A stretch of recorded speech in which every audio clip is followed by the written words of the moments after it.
V7 news चेहरा नव्या युगाचा। 100 कोटी करायला जे काही जे मोठे ठेकेदार ते सुद्धा आमच्याच बाजू आहेत, त्यांच्याविषयी मला डायरेक्ट 10% पाहिजे। 100 कोटीला झाले 10 कोटी।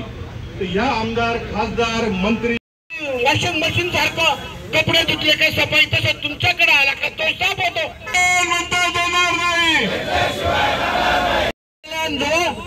आज हे ठेकेदार मंडळी उपाशी तापाशी राहून आपल्या कुटुंबाचं संपूर्ण जी मी महाराष्ट्र नवनिर्माण सेनेच्या वतीनं संपूर्ण महाराष्ट्रातील जेवढे ठेकेदार आहेत ज्यांचे 90,000 कोटी रुपये बिल ज्या महायुती सरकारने थकवले आणि त्यांच्यावर अन्याय करतात, त्यासाठी मी यांना पाठिंबा देण्यासाठी या ठिकाणी आलेलो आहे। खरं तर मला या महाराष्ट्राचे मुख्यमंत्री देवेंद्र फडणवीस साहेब, उपमुख्यमंत्री एकनाथजी शिंदे साहेब आणि दुसरे उपमुख्यमंत्री अजितदादा पवार या तिन्ही मुख्यमंत्री आणि उपमुख्यमंत्री महोदयांना एवढंच विचारायचं, आपण सत्तेवर चोरीच्या मतांवर निवडून आलात, खोट्यापणाने निवडून आलात, आता इथे खोट्यापणा करतात। अरे जे ठेकेदार आपल्या माई बहिणींचे सोनं नाणं विकून कर्ज काढून आणि आपले व्यवसाय करतात, 90,000 कोटी रुपयाचे कामं आपल्याकडे केलेत आणि तुम्ही त्यांना पेमेंट देत नाही। दुसरीकडे सांगतात लाडकी बहीण, त्या लाडक्या बहिणीलाही तुम्ही फसवतात। 2100 रुपये कबूल केले, 1500 रुपये दिले आणि ते पण याच्या खात्यातून काढ, त्याच्या खात्यातून काढ, त्याच्या खात्यातून काढ आणि 9,35,000 कोटी रुपये तुमच्यावर महाराष्ट्रावर तुम्ही कर्ज करून ठेवलं आणि दररोज सांगतात सुजलाम महाराष्ट्र, सुफलाम महाराष्ट्र। किती खोटे लोक आहे तुम्ही।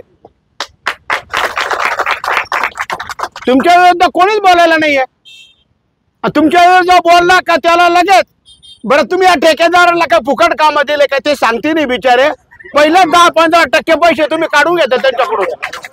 शासनाने लाडकी बहीण योजना आणून जे काही आज बहिणींवरती जी कृपादृष्टी दाखवत आहे, जी बहिणींना जे दाजी त्यांचे लाडके दाजी कमवून आणून बहिणींना खुश ठेवत होते घरी, अशा दाजींना इथे एक बाजूला वेटीस धरायचं आणि लाडक्या बहिणींना लाच दाखवून, आमिष दाखवून जे काही त्यांना खुश करून मतांसाठी ते जे काही प्रयत्न करत आहे, यामुळे आज जे काही घडी विस्कटलेली आहे त्या घडी विस्कटल्यामुळे जो लाडका दाजी आहे त्याला रस्त्यावर येण्याची वेळ आलेली आहे। आज एक बाजूला लाडका दाजी आत्महत्या करतोय आणि एक बाजूला तुम्ही लाडक्या बहिणीला 1500 रुपये देताय, म्हणजे तुम्ही एक प्रकारे बहिणीचं कुंकू पुसत आहात। जर ठेकेदार आत्महत्या करतोय तर तो तुमचा दाजी आहे आणि ती लाडकी बहीण असल्यामुळे ते बहिणीचं कुंकू पुसलं जातंय, तो आत्महत्या करतोय। तेव्हा कृपया ठेकेदारांकडनं, आमच्या सगळ्यांकडनं सरकारला एकच सांगणं आहे, आता आमच्या डोक्याच्या वर झालेला आहे या गोष्टी। आता तुम्ही वेळीच आम्हाला जर आमचा निधी दिला नाही तर आम्ही सगळे तुमच्या बहिणींसकट आम्ही आझाद मैदानावरती येऊन बिराड मोर्चा घेऊन येणार आहोत। ही विनंती सरकारला लास्ट आम्ही करतोय, नाही झालं तर तिथे आम्ही बिराड मोर्चा करतो।